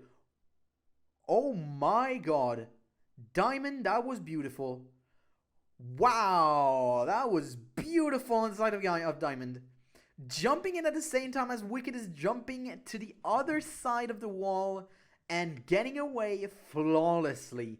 Diamond, that was nice. That was very, very nice. Alright, and so that leaves us in a stalemate with both sides not really having much to do right now except just pushing. You're not looking for a bot dive because you don't know who could come up and show up in this.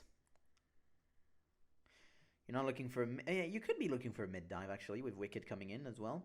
He just needs to get the push, and then you could look for a mid dive because yes, he did get his flashback, but he's still quite weak.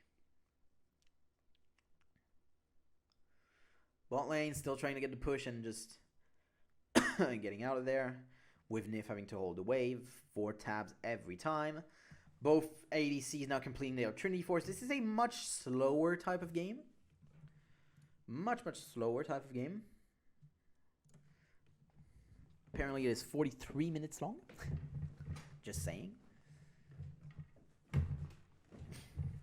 Manamune completed on the side of Kuban. Rod of Ages for Wicked. Still looking to get more AP apparently. Normally now for the Gragas, they're looking for more...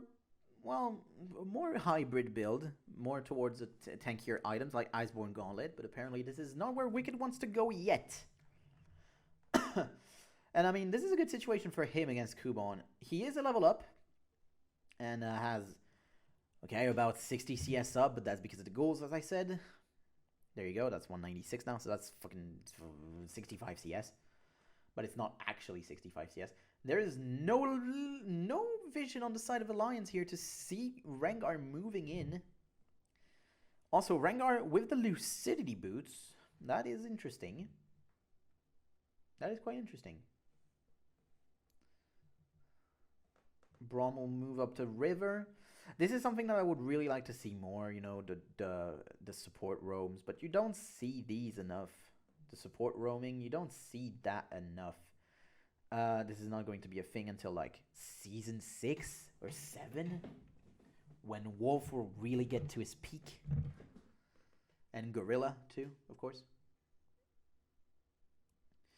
But at that point, you don't really see it that often. So Diamond is still looking for his Pharaoh Flare. There is a spectral, the ancient lizard for Shook. Not even getting in the bush this time, Shook, having learned from his mistake last time. Bubble hits onto Nif. Diamond coming in with the thrill of the hunt. But they do see Shook. Diamond will still go in, gets knocked up and gets completely annihilated. The TP will get cancelled by Kuban, but Wicked completes his, and that is going to lead to a dragon for Alliance. There was no ball there. That was really weird on the side of Nick, but okay. Edward, will he try for a steal with the bubble? No, he won't. And now the game is in a great position for Alliance. They're in a great position, and the thing is, their composition will not fall off. They are going to be stronger for almost the entirety of this game. That's just 3-0 Jungle Riven, ladies and gentlemen. 3-0. If you've seen this in solo queue, at me, because I've never seen this in solo queue, that's for sure. Whew. It's getting hot. Shook waiting in the wings for getting onto Diamond. Doesn't have the broken blade, well, the ultimate, you know. Diamond gets one hit, gets two hit, gets the third on the ultimate from Froggen.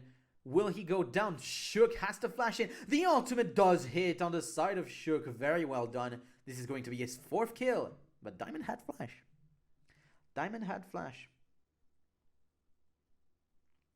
So that's quite bad, actually, because now that might lead to a lot of damage on the turret, which is already very, very low. So that's going to be a mid turret, which will give a lot of control over to Alliance. And when you give Alliance control, you're not going to like it. You are not going to like control over to Alliance. And Diamond cannot get a single stack on his passive Bone Tooth Necklace. Still none. Still just one in 8 from his passive. Quite bad for him. And if he doesn't get any kills now, he's just going to be even worse. Feral Flare not even completed yet. He's not at Feral Flare level yet. That's the 3rd outer turret taken. The outer ring is completely down, and now Gambit are going to slowly die out because, as I said, if you give Alliance some control, they will strangle you and starve you to death.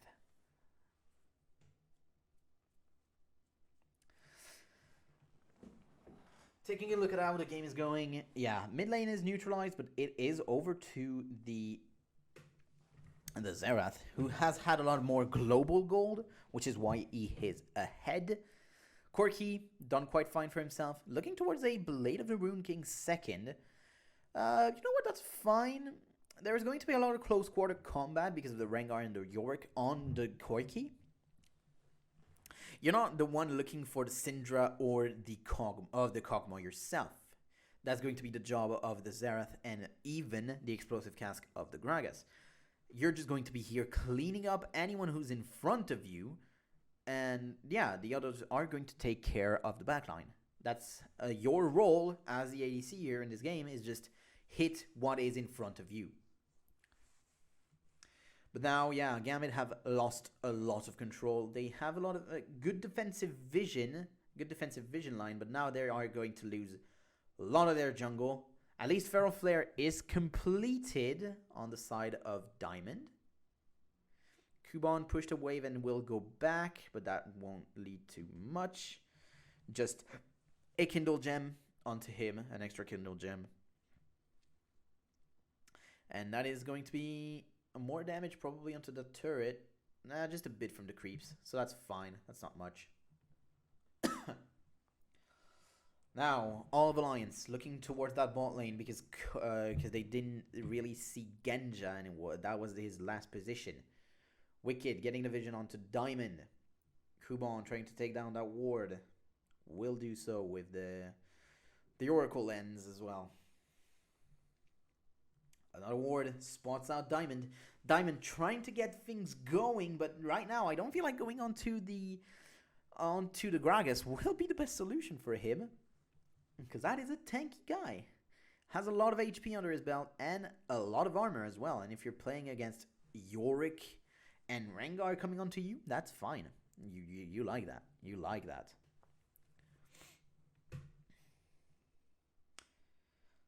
Genja looking towards a BF sword, so that's going to be Infinity Edge second. That is a very, very slow build towards Infinity Edge, by the way, for Genja. So that's not too great for him, because he will get very, very slowly to his strong point. He's not there right now, of course. No, he's not there. And so the Yorick, some people really say that it is picked because of the passive, you know, of the ultimate, sorry. Getting someone back to life and everything. Yeah, that's great and all, but when you kill someone, okay, when you kill someone in a team fight here, and he comes back to life, he is going to be around Xerath, Braum, Gragas, Riven. Do you really want an ultimate on that? Good damage on the auto, that's for sure, onto Nif. That was one auto attack that dealt significant amount, like 400 damage. Oh, and now Shook goes in. The ultimate from Nami will hit. Ultimate from Shook also connects onto 3 members. Xerath throws his. Nick, way too far forward. What was that positioning on the side of Nick? TP cancelled on the side of Kuban, but Wicked continues his. The flash out of the explosive cask of Gragas. And Genja will get out. Diamond will also leave. But that positioning from Nick, that sucked. That sucked. That positioning was quite bad. He put himself completely vulnerable in front of 4 members of Alliance, and now that's going to be more damage onto the inner mid turret. I don't really know why Corki's not there, but that's almost half-half on that mid turret, so good prep on the objectives. Now if you could be looking towards that Drake. But look at that. Okay, so you see 3 members. You don't see the Xerath, but you might suspect that he's there. Shook goes in, gets a lot of damage with that ultimate. Froggen with his ultimate too gets a lot done, and Nick just walks onto 2 people. He just walks onto Shook and Nif, and yeah, that was never going to go well. Very good flash, by the way, for Genja.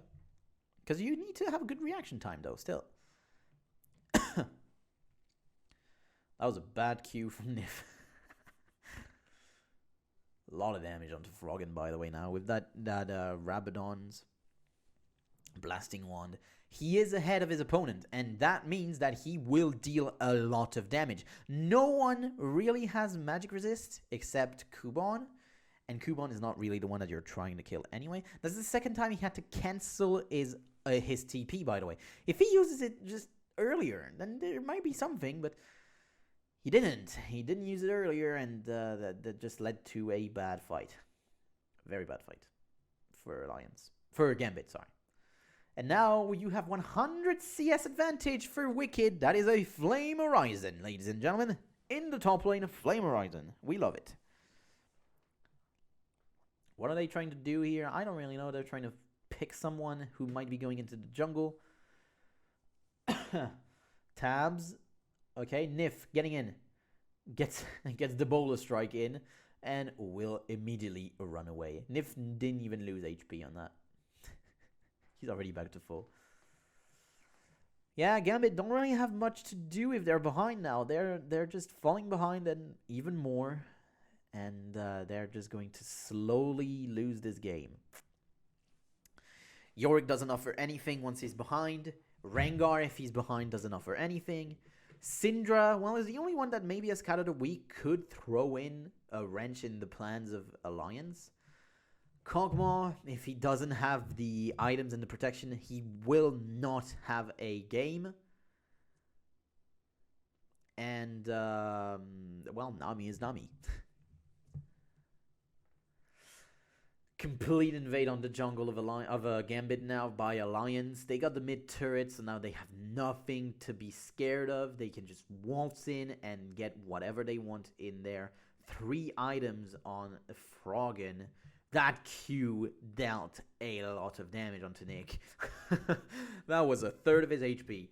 Just gone. And he has an Athenes. So that's 25 MR still, but that's not enough if you want to survive against Void Staff, Sorcerer Shoes. Corki gets in. Everyone is starting to look for a fight because Gambit doesn't want to lose this turret. That is a bit much now to lose one more. But, oh my god, those autos hurt on the side of Genja. Onto taps, that was 2 autos, and that dealt, a third of the HP of Corki. So he still has a good amount of damage, but he needs to be able to get that damage down. And when you have a Gragas and a Riven coming onto your face, I don't think that's going to happen, really. Very good control on the side, by the way, for Alliance. And now Diamond looking for a desperate play on the side, but that's not going to happen. This is just not... Oh my god, that was half onto Edward. Genja has to cancel his back. Will get hit by a Q himself as well. That also dealt like one-third of his HP. Just decimates the creeps. Good 2-man Scatter the Weak, followed by a 2-man Bubble, but that will not do anything. The Aqua Prison doesn't have a follow-up here, so... yeah, it wouldn't give anything. No control, nothing on the side of Gambit, not a turret. They're 12,500 gold behind. They need to find something. They need to do something. They need to find something. And Genja has fallen back to what he did last year, which was farm. And it's not really working for him right now. He is a full item behind, basically. Just the BF sword, that is the... basically.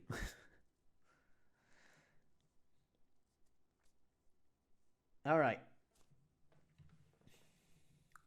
Alliance completely getting everything in the jungle. Shook 35 CS ahead on Diamond. Really shows the domination that they've had in the jungle. 50 CS up in the mid lane. Just a 15 CS in the bot lane. Because Genja, if there's one thing he does, is farm. He farms quite well. But... he is sometimes a bit inactive when it comes to the fights themselves.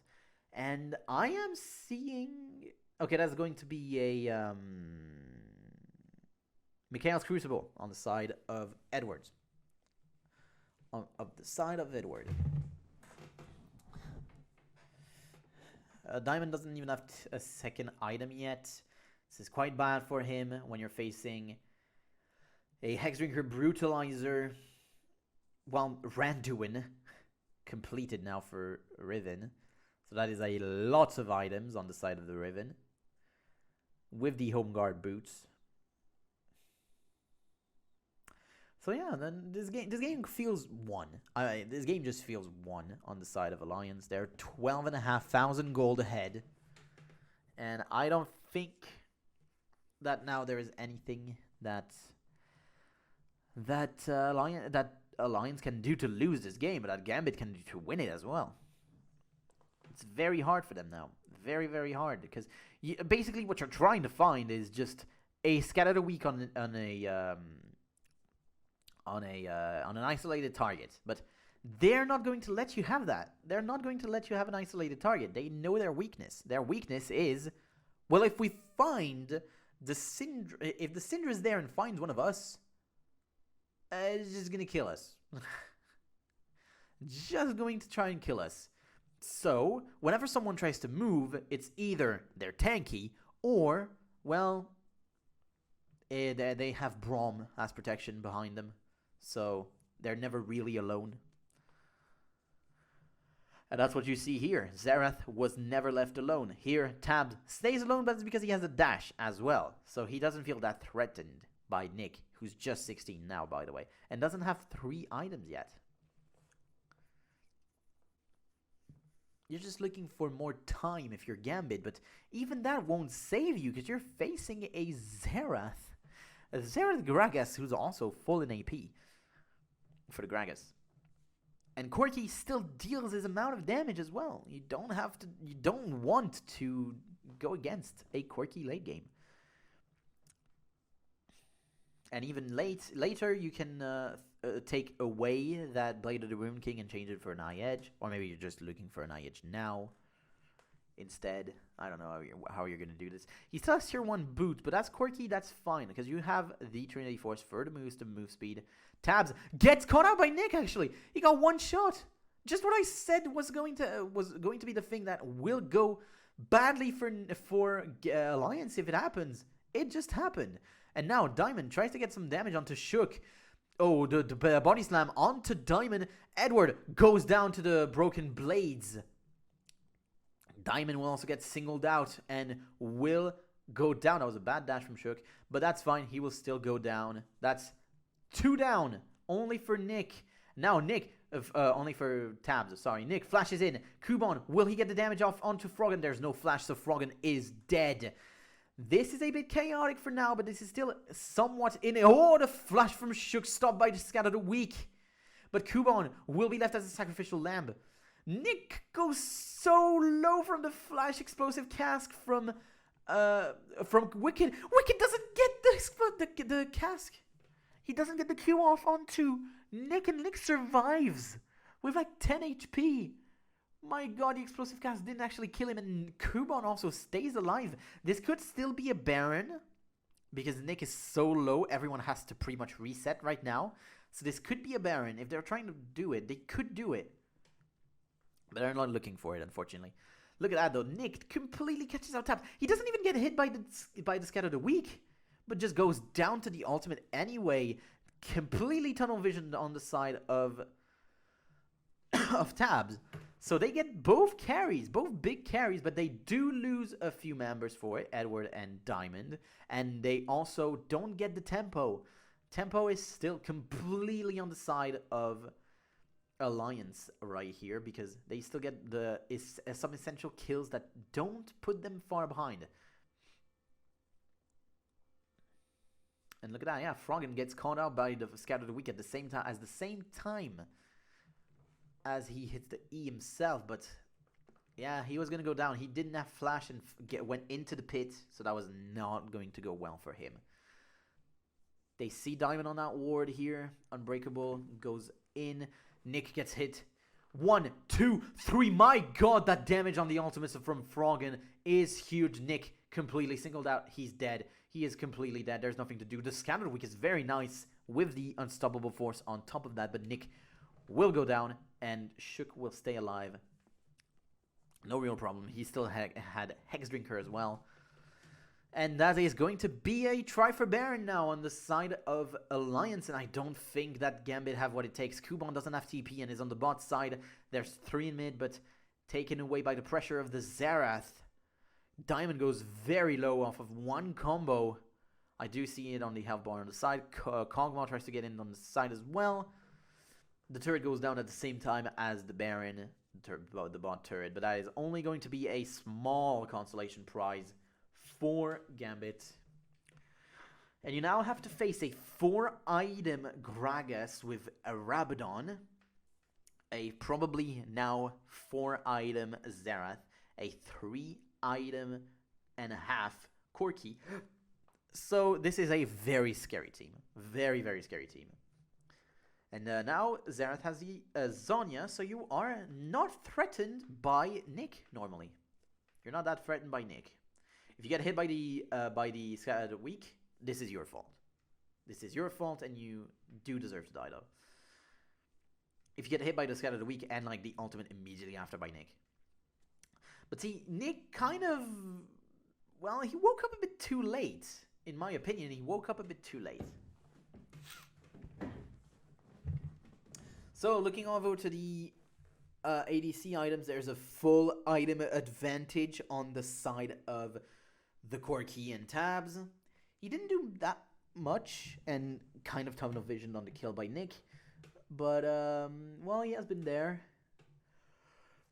He has been there. This game has been very low in kills, though. It hasn't been very high in action.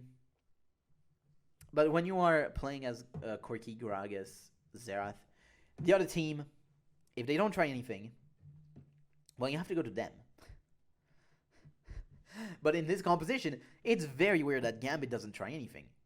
So if I'm Alliance, I would do the same. I would just wait. I would wait, because you're just winning. You're just going to win on your own. Without them doing anything, you're just going to win. you have the pressure on all lanes now, and yeah, that's going to go fine for you. So now you're just grouping and trying to get the damage off. You shouldn't though. You should more look for synchronizing your lane with the top side if you can, or even bot. No, actually, you should with bot because there is still an outer turret to get, and they're not looking for it. That's big damage onto Nick with one Q, one Arcano Pulse deals that much damage from Froggen. Now, if the missiles also hit from Corki, that is a lot of damage. Even Kubon still takes a big chunk, and Nick, once again, taking the Arcano Pulse. Oh, hit on the Boulder Strike onto Tabs, but that's a two-man bubble as well. Pretty good damage, but they have Baron, so they are going to try and regen it out. And Wicked can still try anyway to regen it. Shook goes under the turret, gets the Valor anyway, just to show off. Ultimate from Froggen, gets one hit and then has to flash. Nick gets the hit on the Explosive Cask.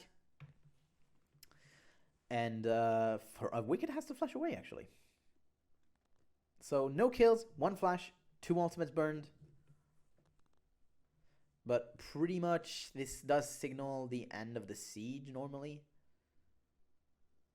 Yep, this signals the end of the siege. Gambit are coming out of their base for a bit when Alliance are going to turn for the Drake. That is going to be 17,000 and a half gold lead normally with that Drake. That's it. Actually, it's a bit more than that. No, that's a bit less actually, sorry. Because we are at 16.8 thousand in gold lead. Everyone reset. Everyone gets their items. Tabs goes bot to try and get a few more hundreds, probably to get that Infinity Edge. Or that Bloodthirster. I don't know which one he will take, actually. But then he will just back. Probably, maybe for the Wolves, actually. And then back. Is this going to be a Rylai's for Froggen? I think it is. I'm not sure. I think that turns into Rylai's back then. But we're close to a last stand for Gambit. I mean, Kog'Maw, unfortunately for Genja, he's only on 2.5 items. Maybe now 3, but that's just going to be a Bloodthirster. And that feels kind of bad. That feels kind of bad because you only have for 50%? Not even, I don't think so. You have about 40% crit chance if you finish that. Wait, he didn't actually finish it. How much gold does he have? He's on 378 CS. I was expecting him to get a third item, sorry. Okay, that's kind of weird. That is kind of weird. He still has a potion on him. You could sell that. Does he know?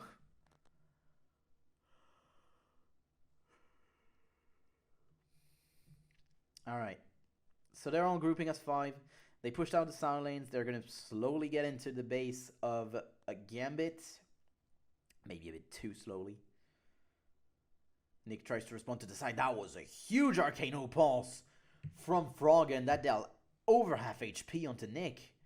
Really needs some defenses, Nick, but he also knows that he is the only AP threat, so he cannot go for defensive items right now, because he has to be a threat. Explosive Cask onto Diamond. Takes a big chunk of damage. Goes under half HP. Nick dodging that Arcano Pulse this time. Genja takes a big chunk. Oh my god, the Cask also deals a bunch of damage. Diamond dodges 2 of the 3 ults. That was very close, but he didn't want to use his flash. But now that's going to be turret signaling. The flash in from Shook gets Edward and a bunch of damage onto Nick and Genja, and that's going to be the inhibitor. Will they continue? They have a huge wave pushing on top and bottom, and they're going to take the inhib in top as well. Are they going to try and rotate down bottom as well and get that one? The Winter's Bite hits onto Diamond. The Arcano Pulse also onto Diamond. Bunch of damage. The Glacial Fissure. Diamond. Big damage, and this time the flash in from Tabs to finish this one. Nick has to flash away, and a big Missile Barrage hits for the double kill for Tabs. Finally, he's on the board.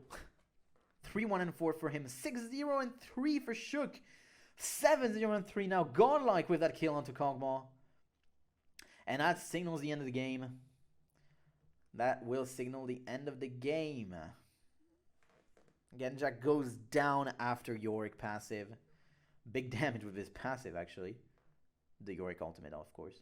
And so that's going to be both Nexus turrets going down. Nothing that Kuban and Edward can do. They will stay here as they watch their base go down. Alliance with a victory that does some good for them because they needed one. They really needed a victory. And let me change the scene. Alright. How was that, boys? I liked it. I'm not like super confident in what I say sometimes still. I'm not like, it's not like bad. I'm not the most confident. Does the sheet work, by the way? It should. Hey, it does. So if you look, that was the one I was on. I didn't actually put anything on top of it for now, so I'm going to go back to it and do it myself. So yeah, anyway. I hope you guys enjoyed that little VOD. That little VOD session. Me doing things, trying to cast, trying to be better at casting. You never know. You never know. I just try to do things like that now. Because that's one of my dreams, boys. That's one of my dreams. So yeah, anyway. I hope you guys enjoyed the stream. My voice is kind of down now. I'll talk to you later, boys. Bye.